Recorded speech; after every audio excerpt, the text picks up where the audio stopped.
Yo, JD here, Limitless, and as you can see, we are back with some more league racing here today, and this is TSRL Round 2 at Bahrain. And just for a quick recap, if you haven't watched my previous video, which I'll put a link down in the description, Round 1 was going pretty well until basically an enormous amount of safety cars, well, not enormous amount, but the 3 safety cars. I was in the lead by 3 and a bit seconds and then got jumped in the pits because the guy behind Zelchi, who went on to then win the race, managed to catch me by 3.5 seconds under the safety car. So I had really high hopes for that one, but came away second place, so still not too bad. But this one here, Bahrain, is a track that honestly I really do not enjoy. And not because I don't enjoy it. Normally I have pace at quite a few tracks.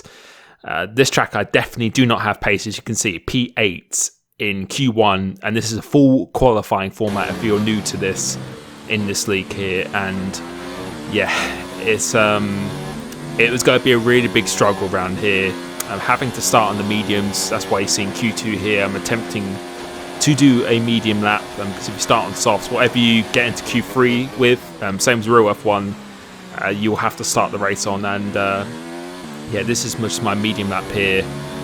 And as I was saying, I just really didn't feel good on pace whatsoever. And I've quickly found, and I've started to realise, that tracks where you really have to rely on traction, where you have to really completely stop the car. And like corners like this, for example, and even the double left-hander, really slow speed corners which are tight, and then you have to open up the steering and get on the traction. I don't know what it is. I just really struggle, and maybe it's because I'm not coming off the throttle quick enough or whatever. I'm not too sure. I just really struggle with it. So here, there was definitely no chance of getting pole. And this track, probably along with Monaco on this quite short season calendar, I think it's only like 10 to 12 races. These 2 tracks are going to be definitely my worst tracks. So I was really gutted that I didn't win at Australia, because I really felt I needed that win.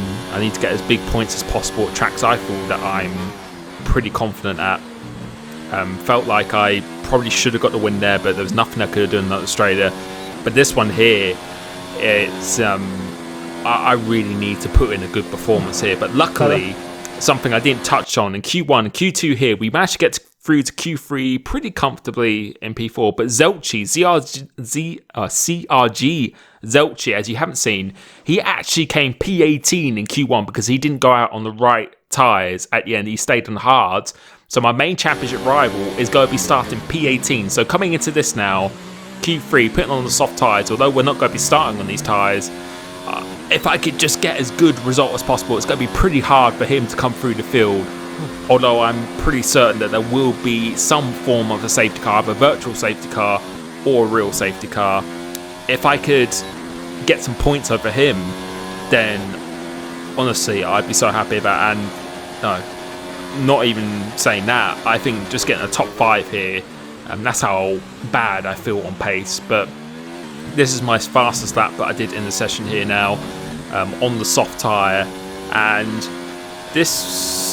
it seems to be really just the first sector that I am really struggling with, as Viper has done a 26.3, if I can read that right. But yeah, in that first sector, I'm always a tenth, quite often 2 tenths down, going into there. And no, I think from watching this back right now, I can just see that I'm probably just not braking late enough. I'm probably not on the throttle early enough, and probably applying a little bit too much steering lock.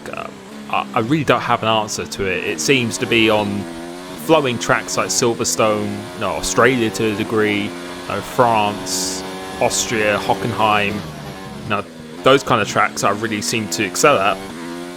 But tracks where you really have to slow the car down, I definitely do struggle at. And you can see going through this middle sector, not a bad middle sector. I was pretty strong for this last one.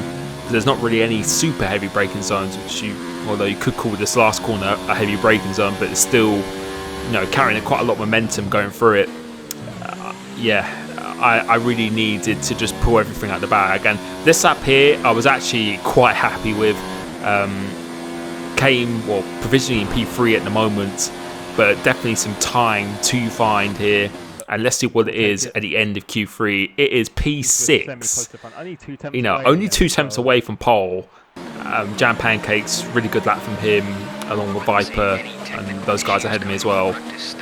Yeah, only being 2 tenths away is not too bad, I guess.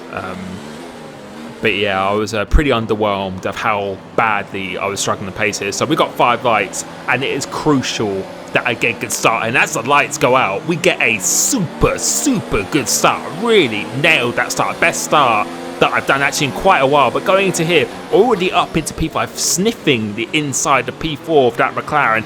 And you know, just trying to maintain the position, going around the outside. Actually, we pushed out wide, so we have to resort to going out wider. And I was really lucky there that there was no illegal overtake where I didn't have to let him back past. I was quite fortunate in that scenario, already losing the traction.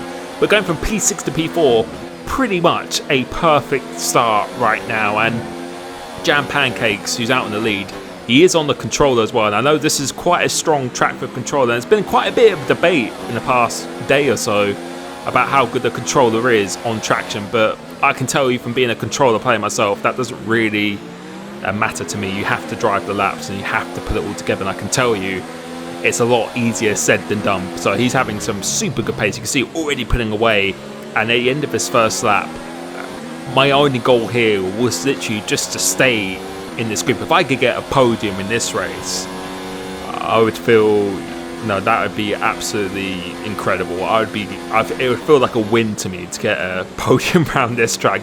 I can't describe how much I just really struggle around this track. But you can see Viper's overtaken KJ Gamer, who was leading in Australia, but unfortunately he disconnected. So he's going to be probably, these 2 guys ahead of me, probably along with Jam Pancakes as well, probably going to be my main championship rivals along with CRG Zelchi. So if I can just minimise the damage, or obviously try and beat them, then that would be absolutely awesome. As Viper at the end of lap 10 has gone into the pits already, and I'm going to have to actually defend from overkills behind. So this is not ideal because I don't want to be losing that much time. He tries to go round the outside of me. We actually leave him a bit room on the outside and on the inside as well. Yeah, that's not ideal because I really want to make sure we don't get a undercut from EOL Viper. He missed the first round of the season, and I really can't afford for him to be taking points off me as well. So the end of the next lap, I actually caught up to KJ Gamer just ever so slightly, and going to pits, managing to judge us very well. And let's see what we do in the pit stop here. Let's see if I can even jump him, because I actually am quite close, and I shouldn't be held as we have got a McLaren go down, but we luckily get out just behind him. But we do not jump KJ Gamer. I would have felt if that was in roles reversed, he definitely would have jumped me, but still didn't lose any time. So I was pretty happy with that pit stop. I mean, actually gained a little bit of time or overkills because I think he got held, and you can see Viper going past, and we slotted out into a P9 because there's a few people who haven't pitted, including the likes of CRG Zelch, who started on the hard tyres, which would make sense if you're out of position there. But this pit stop was pretty good, and so far this race, I was feeling really good, and I just felt, despite saying how much I'm struggling, I just had a really positive attitude because I really prepared well for this race. It wasn't like I didn't practice or anything at all. And as Jamie Highsop said, doing great, mate, keep it consistent. And that's the message of this video. Even if you're really struggling and you feel like I don't have pace, my main focus in this race was literally just to keep it as consistent as possible. I may not be fast, but if I can keep it consistent and then to keep myself in the game, that was my complete goal. You can see Viper setting the fastest lap here, and we're staying with KJ pretty comfortably. We've got a nice little gap to overkill, so I was just hoping that maybe KJ could actually catch up to Viper, and then overkills wouldn't catch up to us. So we're in a very nice position, and you can see we've got a lot of ERS to save, and I'm saving fuel quite extensively at the same time. So keeping those temps down, and just the tyre wear, because the tyre wear, it's actually touch and go towards the end. You actually have to pay attention to it because it's very easy to get a puncture.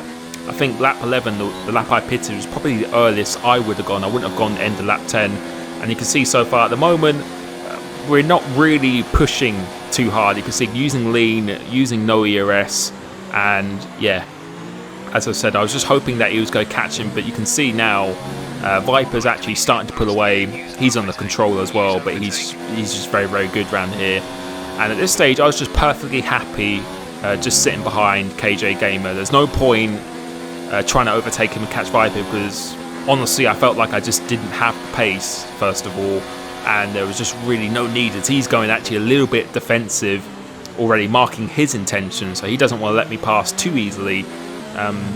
So yeah, I was pretty chilled at this stage. I thought there's no real need to do a big risk. I might as well wait until the end, and that's one of the unfortunate things about this game. It's actually better to be the car behind, because you could just save so much ERS and fuel, as well as quite a few people have actually now pitted. He's going defensive once again. I'm just testing how late I can brake, really. I'm not really trying to overtake him at this stage at all, because we've got a nice gap behind as well, and Viper's a big gap ahead of him. So realistically, I knew it's probably only going to be him that I could actually make up an extra position on. Now, I think we're in a net P4 with Jam Pancakes, Viper, KJ and myself. So this is really for the podium, and if I could get a podium, as I said, I would be absolutely over the moon here. It would honestly feel like a win to me going around this track. I think you could just see my driving. I'm just very cautious and very tentative. I just feel like I have zero grip around this track, which I know a lot of people do say, but I just really struggle with it. Maybe there's something you might be noticing that I'm doing. Definitely feel free to point it out to me.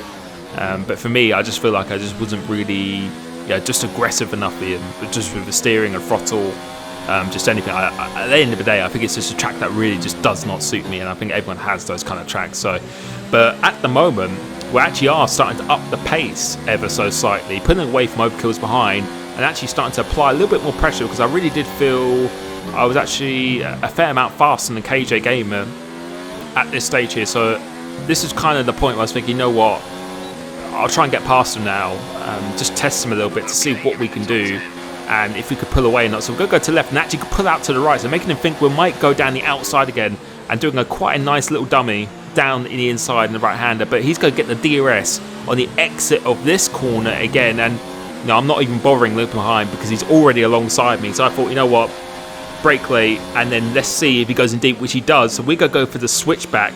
He was pretty poor on traction coming off this corner, so we go up into hot lap and going down the inside of the right hander. He tries to hold it round for the left hand side, making a little bit of contact, but we do get the move done, and that is us into P3 now, locking up ever so slightly. Got a little gap to Viper. We've got 11 laps of this race to go. It's going to be pretty difficult to catch him, but that was a little bit of a boost in confidence. And let's see now how much pace I have if I can pull away. But as I said, on this game, it's incredibly easy to stay with some cars, and yeah, you can see he's staying with me pretty comfortably, but I felt I always had him in hand. I felt like I had enough pace, especially in the last sector, to defend myself if I really needed to. So at this point, he's just probably going to be chilling behind me, but I thought, we'll just save the fuel, save the ERS. It's going to be very difficult to catch Viper. That gap is really a bit too big, so just making sure I don't get any warnings, looking after my tyres, and let's see if I can just keep this together towards the end, because if I can stay in this position, I'll just be absolutely thrilled. And yeah, you can see by the gap with KJ, he's not exactly hustling me at the moment. So I felt, I've still got a fair amount of ERS and fuel left, as well as we've got a virtual safety car that's come out. I think someone retired or crashed, and that is the first one we've actually had this race so far. So a big improvement on Australia, and all I was looking at right now was just that delta on the top right hand side, just trying to stick in the green with that as much as possible, because you can gain quite a big advantage if you time yourself very well with the virtual safety car, which has been a theme for quite a few games now. So right now, just putting it all the way down to 0 ERS, trying to save that as much as possible. And, with 8 laps or 7 laps of the race to go now, I just can't afford to get a penalty. If you go in the red for a little bit too long, or sometimes it does, sometimes it doesn't, it really, you're playing at your own risk. You can see virtual safety car is ending, and that means if it's ending, it doesn't matter what your delta is saying at the top there. You can see red reducing delta, I can confirm it doesn't matter. If the virtual safety car is ending, you can go and you can see as a result of that, we have just gained a ton of time on KJ Gamer. We've gained so much time on him. And at the time, I thought he might have hit me or something, but we gained about 2 seconds on him, which is just absolutely nuts. It really is absolutely nuts. But moving on to start of lap 23 now. See, the gap ahead is about 400 bit seconds, and he's starting to close into me ever so slightly. And yeah, I was pushing, not gonna lie, I was really pushing. But again, I'm just not quick enough around here. And you can see he's caught me by quite a bit on that lap as well. And each lap you'll be able to see here, he's just gradually closing me in. And yeah, I'm trying my best, but I'm just not fast enough around here. It's as simple as that. I'm just not fast enough around here. I feel the set was pretty decent, but I just haven't got to grips with this track at all. But the one thing that is saving me right now is me not making big mistakes and just remaining consistency. And I've always said this before, consistency trumps raw pace. You can win a race without being the fastest guy in the race. That is 100% true, and especially on games like this, where it's quite easy to stay in the DRS zone. As long as you keep it clean with your driving, with penalties or your tyre wear and all that stuff, you'll go be successful. You don't need to be the quickest guy, and no, that's what I'm doing to a T in this race. I'm just being ultra consistent on what I'm doing here. But going on to lap 28 now, let's see what happens here. Going through the right-hander, you see on the left-hand side there is a racing point off the track, and that is EOL Viper.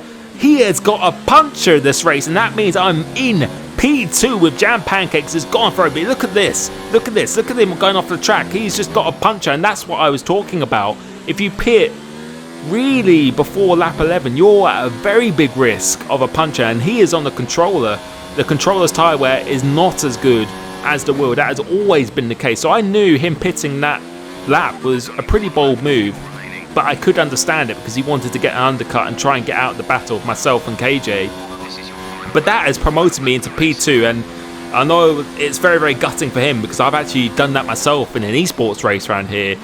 That has put me into P2. So starting P6 this race with my championship rival starting in the back, and I think he's in about 6th place this race, and I'm ahead of KJ Gamer, who I would consider another championship rival. This is an amazing result and performance for myself right now. I just did exactly what I needed to do, and the pace that Jam Pancakes has got in this race, I really felt at this stage, this is the maximum I could do. There's no way I was going to beat him on pace around here, and to beat everyone else at a track like this in Monaco, where I probably going to struggle the most. I was really over the moon, but I wasn't thinking that now. I was just thinking on just trying to complete this lap, making sure he doesn't get anywhere near me. I started to save quite a bit of ERS. Once he got close in the last 3 laps, I knew he was probably going to get in my DRS zone, so I thought, there's no point trying to pull away from him anymore or anything like that. I'm just going to harvest my ERS for a last 2 lap attack, and just making sure I had enough to really pull away from him. And you can see here, we've got plenty of ERS, and he's going to be nowhere near us going into this last corner. Jam Pancakes wins the race, so well done to him. GG, really good pace from him. But coming off this last corner, we're going to come across the line, and it is P2 in round 2. So that is 2 second places in the first 2 rounds. And, I was really happy with this. You might be thinking, P2, you're happy with that. But honestly, around here, I am absolutely ecstatic with that. And that has actually put me in the championship lead by 2 points now, where I felt it should have been more about Australia. I really felt I was entitled to win that race, and I felt I should have deserved to win that race. But that's racing, it is what it is. But to finish P2 here, that's put me in the lead by 2 points. And at the end of the day, you don't need to win every race, you just need consistency. That is really what you need. But thank you so much for watching this. It was a very enjoyable race for me, actually. Stressful, but also enjoyable. Thank you so much for the support on my channel and the streams, as always. It really does mean a lot to me. Next live stream will be this Friday at China for round 3. So stay tuned for that. Thank you so much, and I'll catch you soon. Peace.